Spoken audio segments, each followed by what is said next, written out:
आमदार युवा शक्ती हंडी 2025 या प्रथम वर्षात उपस्थित सगळ्यांचं पुन्हा एकदा स्वागत करत आहोत।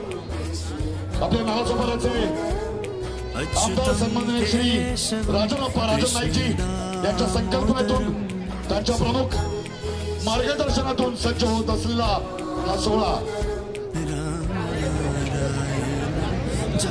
श्री गोविंदा पथक खबर लावते। 7 यशस्वी सलामी देताना आपण बघू शकता।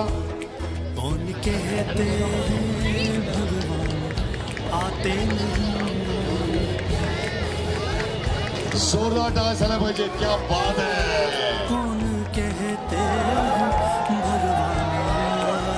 क्या बात है। आणि अर्थातच यांच्या हिमतीला दाद देण्यासाठी साक्षात वरुण राजाने हजेरी लावलेली आहे। पावसाचंही आगमन झालेलं आहे। सावकाश उतरायचंय, एकेकाने बाजूला घ्यायचंय।